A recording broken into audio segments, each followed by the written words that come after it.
Isang mapagpalang araw mga kasawlo, kumusta po kayo? Kumusta po ang lahat?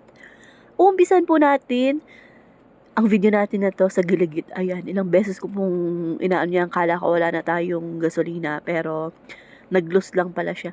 Nag-loose, ayan po na bale papakuloan ko po muna yung gagamitin nating chicken breast at habang pinapakuluan po natin yung ating chicken breast, ayun, naglagay din po pala ako ng asin dun sa pinapakuluan nating chicken breast. Ayan, niluluto naman po natin yung ating maha blanca. Sa pagluluto po ng ating maha blanca, make sure na wag niyo pong iwan yan mga kasawlo.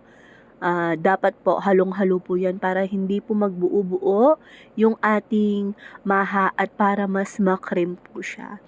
At ayan po, konti lang yung ginawa natin today. Di ko alam, bago ata tayo magbago dyan, pack post. Pagkaluto po ng ating maha, inilagay ko din po agad yun sa ating styro.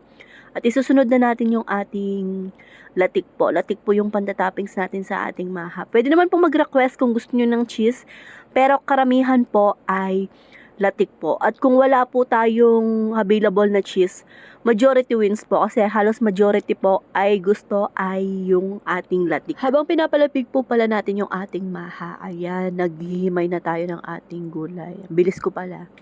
At ayan, ang nilulutuin po pala natin ngayon ay ang ating chicken pancit sotanghon. May dalawang version po pala ng pancit sotanghon na mga kasawlo. Yung may sabaw at saka etong dry. Yung tinitinda po natin is yung dry. Kasi hassle pong mag-deliver pag may sabaw yung ating pancit canton. At para sa masarap na, pancit canton, pancit gisado. Para sa masarap na pancit gisado, wag nyo po siyang tipirin sa manok. At hahanguin po muna natin yung ating gulay bago natin ilagay yung ating sotanghon.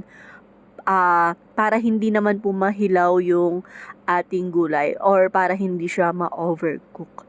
At ayan po na mga kasawlo.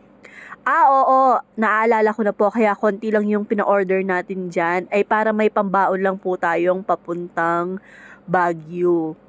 Bale, ayan po, yung dami po ng mga kasawlo. Yung isang styro po ng ating pansit sotanghon ay 75 pesos. 70 to 75 pesos. Depende po sa gulay kung mahal siya at saka sa manok.